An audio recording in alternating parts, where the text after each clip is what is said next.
Hi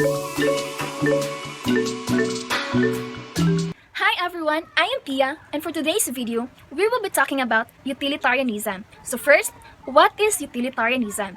Utilitarianism started during the period of Enlightenment or Age of Reason.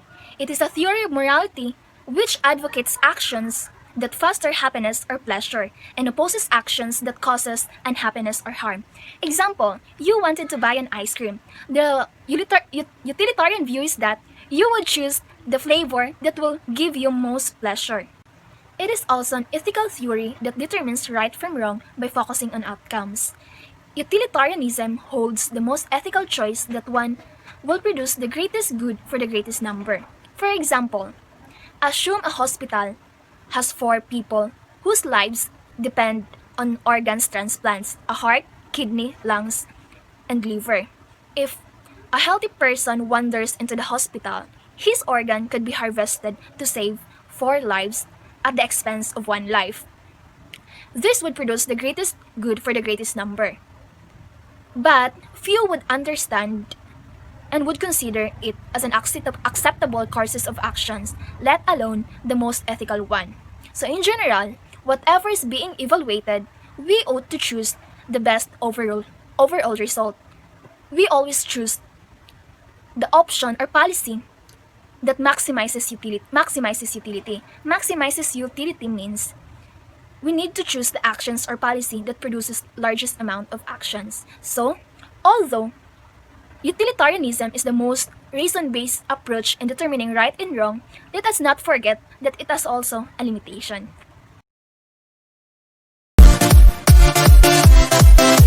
So, good day everyone. Our topic for today is all about what is the meaning of consequentialism.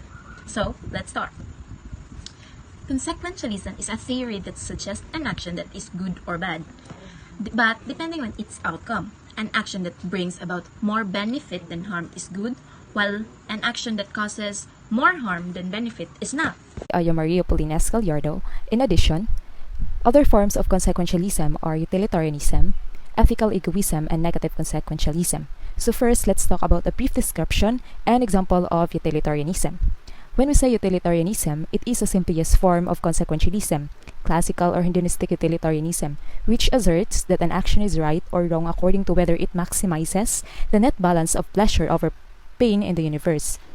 Like for example, assume that an hospital has 4 people whose lives depend upon receiving organ transplant, a heart, lungs, kidney, and a liver. If a healthy person wanders into the hospital, his organs could be harvested to save 4 lives at the expense of life. Ethical egoism is a normative or prescriptive doctrine that each individual should seek as an end only that individual's own welfare. An egoist contends that an act is morally right if and only if it best promotes his interests. For example, many religious people do good because they believe there is a God, heaven, and a hell, or a moral force like karma that makes it in their long-term self-interest to do good. Next is negative consequentialism. Negative consequentialism is the inverse of ordinary consequentialism. Good actions are the ones that produce the least harm, or it is a version of consequentialism that focuses on reducing harms. Like for example, a person should choose the act that does the least amount of harm to the greatest number of people.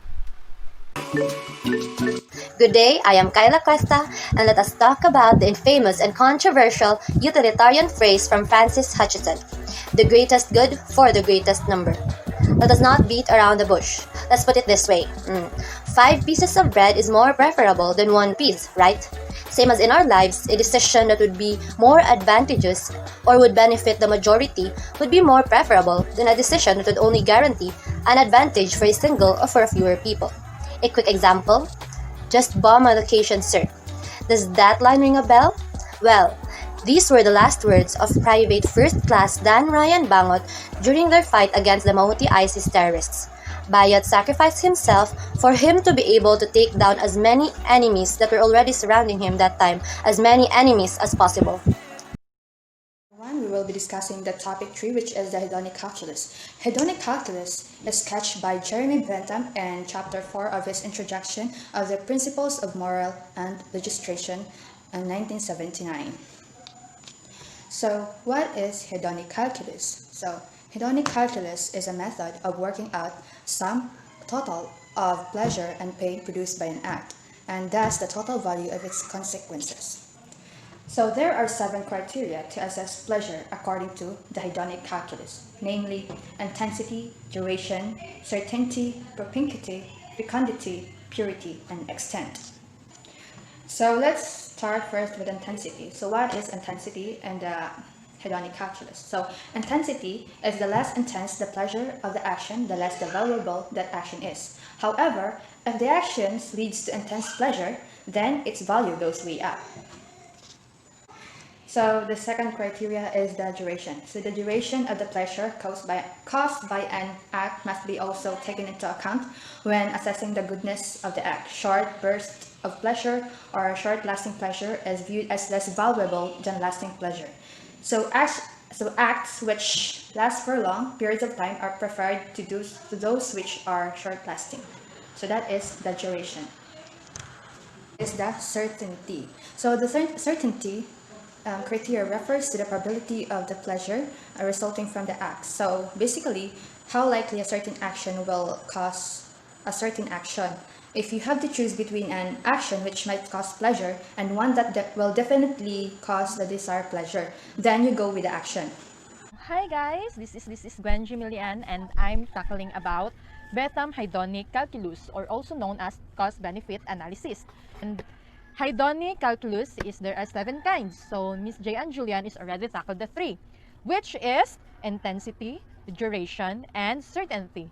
So ako ang magpapatuloy ng 4 hanggang 7. So proceed na tayo sa number 4. Number 4 is profrequenting. Dito naman ay may ina-expect ka ng pleasure. So kung meron na, grab mo na lang agad. Kung baga naman, bakit ka pa maghahanap ng iba kung meron naman na? Parang ganon. So number 5 is fecundity. Fecundity, ano sa palagay mo ang action na pwede mong gawin para magka-result pa siya into more pleasure. So number 6, purity. Sa purity naman ay sa purity naman, gawin mo ang pleasure kung sa tingin mo ay nakakabuti sa'yo. Or hindi siya nakakasakit. Parang ganon. Kumbaga, iwasan mo na lang siya or wag mo na lang siyang gawin kung masasaktan ka or makakasakit. So, number 7, the last one is extend. Sa extend naman, dapat ang pleasure ay nakakapagbigay ng happiness sa ibang tao or sa iba.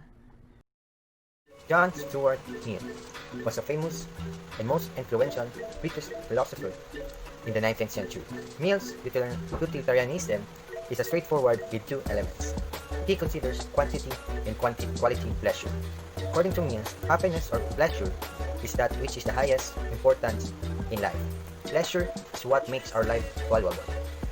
Mill distinguished higher pleasure and lower pleasures. Higher pleasures that requires mental faculties that only educated humans could obtain, and lower pleasure is bodily pleasures that both animals and humans could experience. Everyone's happiness counts equally according to Mill. The happiness that we should aim is the happiness of everyone. So thank you so much, Mr. Kalupo, for the information of John Stuart Mill's utilitarianism. Because until now, it's been controversy. Mostly of the people are confused if there are difference between Bentham's utilitarianism to John Stuart utilitarianism. Because we all know that Bentham is the teacher of John Stuart Mill. So most of the people are concluded that they have the same views. But the difference between their views is that John Stuart Mill added something to Bentham's view.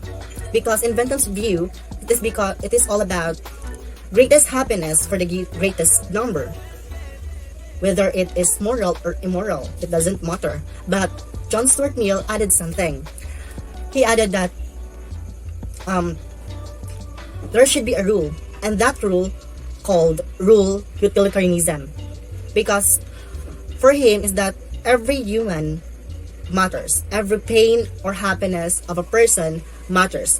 So for him, if the act would be immoral, then we would not tolerate that thing, even though it is for the sake of the many. So that is the idea of John Stuart Mill of utilitarianism. So yeah, so that is the difference between the utilitarianism of the two philosophers.